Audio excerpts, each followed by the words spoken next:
Saudações a todos, meu nome é Cássio e juntamente com a Ana e com o professor Jean, somos autores do artigo Sistemas de Aprendizado de Máquina como apoio ao monitoramento da saúde estrutural de aeronaves.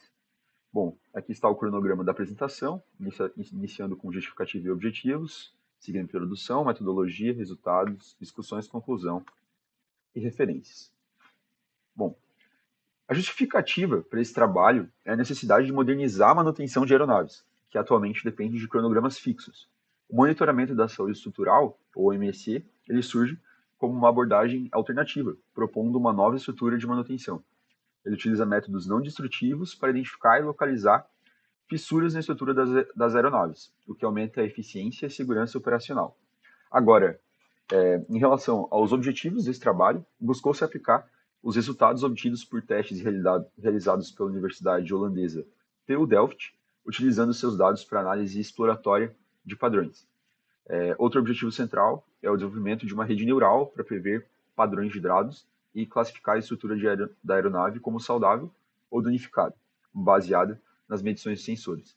E, por fim, busca-se aplicar um processo de triangulação dos resultados com o intuito de reduzir o número de falsos positivos, validando as falhas de um sensor com os sensores adjacentes. Isso torna o diagnóstico mais preciso e confiável.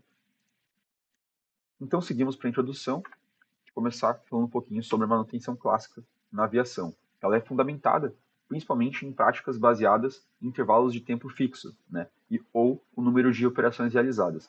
Aqui eu apresento alguns dos cheques, né, das checagens, né, de manutenção. Então, o cheque A ocorre entre 120 e 150 horas de voo, o B a cada 750 horas, o cheque C a cada 3.000 horas e o cheque D a cada 20.000 horas. E cada um deles incluindo os grupos anteriores, né? E cada um tendo seus objetivos principais. Né? No entanto, apesar da rigorosidade dos procedimentos, a manutenção clássica ela pode não ser eficiente em detectar falhas ocultas antes que elas se tornem críticas. Então, além disso, elas representam uma parcela significativa dos custos operacionais, chegando até 15% do total. Uma alternativa, uma solução promissora é o monitoramento da saúde estrutural para superar esses desafios. Ao invés de considerar uma manutenção baseada em tempo, então o MSE ele realiza uma abordagem condicional, utilizando técnicas avançadas para prever falhas antes que elas ocorram. Uma gama de sensores integrados monitoram continuamente a integridade estrutural, identificando a localização de falhas em estágio inicial, reduzindo o tempo e os custos associados com manutenções, estimando reduções do custo de manutenção em até 30%. O MSE é dividido em métodos passivos e ativos, né? Onde os passivos estimam o uso de vida útil por meio de parâmetros operacionais e os métodos ativos através da instalação de dispositivos adicionais. Utiliza técnicas como ondas Lambda e emissão acústica. E vou detalhar um pouco mais agora. Então, ondas Lambda ou ondas planas, elas são ondas elásticas que percorrem distâncias longas, mesmo em materiais de parede finas e altas taxas de atenuação. Essas ondas elas são sensíveis às falhas estruturais e percorrem longas distâncias de propagação. Após percorrer uma região danificada, as características da onda são modificadas, portanto, ao inserir diversos sensores na estrutura, é possível triangular a localização das falhas. Bom, o aprendizado de máquina tem se mostrado uma ferramenta computacional eficaz para resolver problemas complexos com custo operacional relativamente baixo. Ele se destaca principalmente pela sua capacidade de identificar padrões, né? Os tipos principais de aprendizado de máquina são supervisionado, não supervisionado e misto. E nesse trabalho, a gente vai fazer uso de redes neurais artificiais, uma forma de aprendizagem de máquina supervisionada, e usa um conjunto de dados dividido em grupo de treinamento e validação para modelar e verificar a acurácia das predições. Então, como vocês podem ver na imagem, é dividido em dados de entrada, nas camadas ocultas e a saída, né? Dados de entrada o input, saída o output. Bom, seguindo então agora para a metodologia. Iniciando então pelo conjunto de dados, a origem dos dados, como já foi falado antes, vem através dos testes realizados na Universidade Holandesa TU Delft, dentro do projeto RIMAP, focado em manutenção baseada em condições. A estrutura da asa da aeronave fora de operação, com 8 sensores piezoelétricos, ela é submetida a excitação controlada para simular as condições de desgaste e permitir a identificação de potenciais falhas antes que se tornassem críticas, né? Esses testes eles foram configurados de diferentes formas. A imagem da direita ela ilustra a localização específica de cada impacto nos 6 diferentes testes, né? E a imagem esquerda ela detalha a representação esquemática tridimensional do corpo de prova, e cada número simboliza um sensor, né, peso resistivo que está distribuído, e a tabela detalha as configurações de cada um dos 6 testes. No total, o experimento incluiu 30 ciclos, com os 28 primeiros ciclos antes do impacto, para avaliar a estrutura em condições normais, um ciclo após o impacto, para avaliar as mudanças no perfil de medição, e o último ciclo após a ocorrência da fadiga, para avaliar os danos adicionais.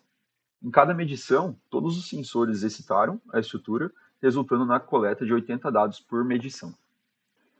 Bom, partindo para o pré-processamento, para cada sensor criou-se uma matriz de dimensão n por m, onde n representa o número de medições ao longo do tempo e m representa o número de repetições por ciclo de excitação.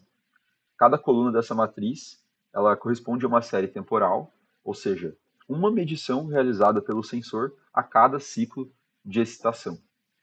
As séries temporais de cada coluna contêm 60 mil dados, divididos entre as medições antes e após o impacto e após a ocorrência de fadiga.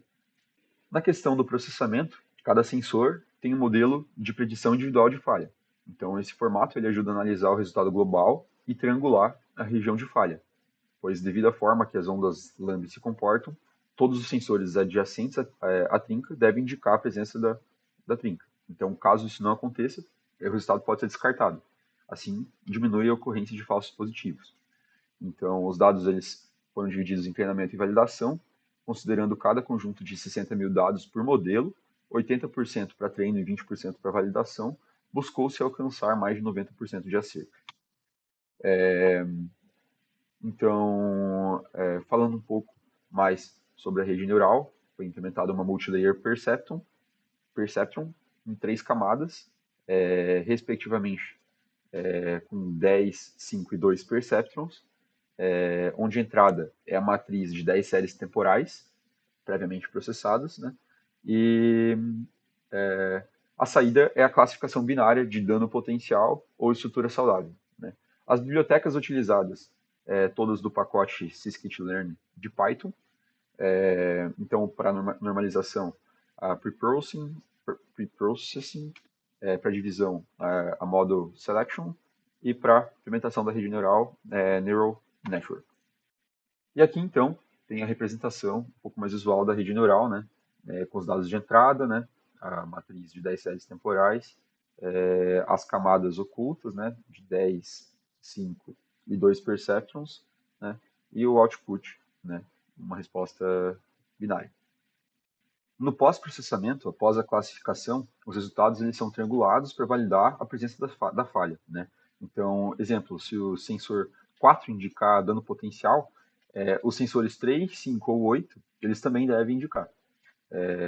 Então, se apenas um sensor indicar a falha, o resultado ele é descartado, evitando falsos positivos. E à direita, vocês conseguem ver o fluxograma dos métodos do trabalho. Bom, seguindo para os resultados, partindo para uma análise exploratória, após a triangulação dos dados, um processo no qual os resultados das redes neurais foram validados pelos sensores adjacentes, conforme eu tinha falado, para reduzir a ocorrência de falsos positivos, para cada uma das redes neurais, resultou-se na acurácia de 93,35%, pode ser apresentado na tabela. E nenhum falso positivo foi detectado após a triangulação, o que indica que os resultados são consistentes entre si na detecção das falhas. Para testar a robustez do modelo, nós introduzimos ruído nas medições e verificamos a resposta da rede neural em cenários com maior variabilidade. Então, nas primeiras 5 medições de cada sensor, foi aplicada a função de cima, dentre as duas equações.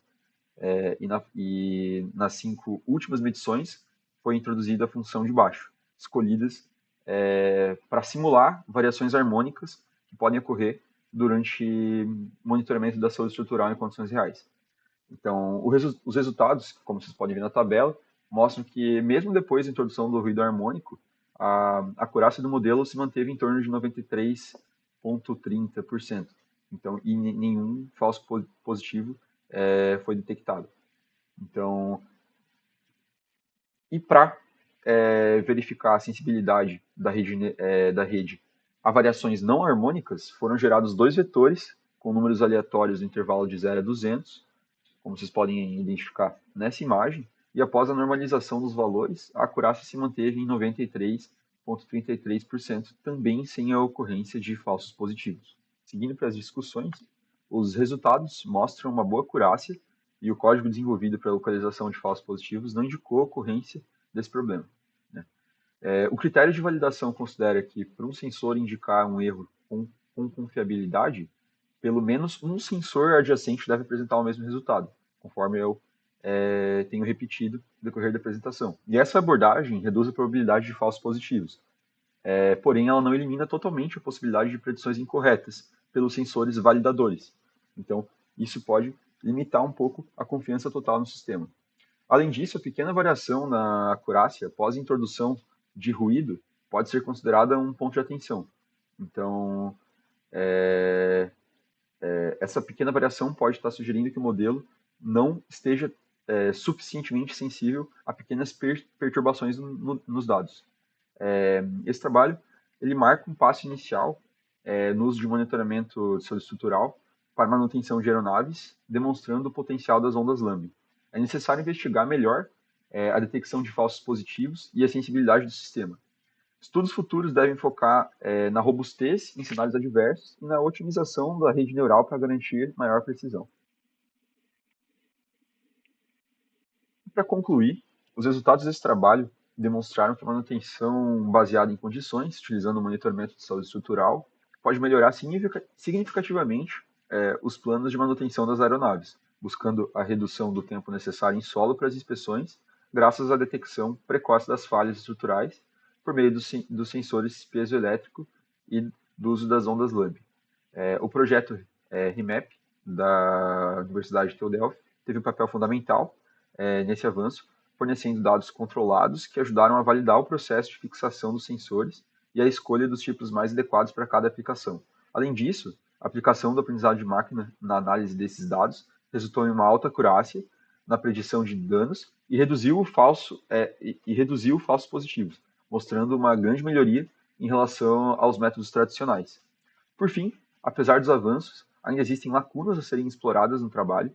Trabalhos futuros podem focar na expansão do MSE para as outras partes críticas da aeronave e na otimização dos algoritmos de aprendizado de máquina para lidar com uma variedade maior de condições operacionais. Isso permitirá uma evolução contínua do monitoramento de saúde estrutural e aprimorará ainda mais a manutenção preditiva em aeronaves. Obrigado.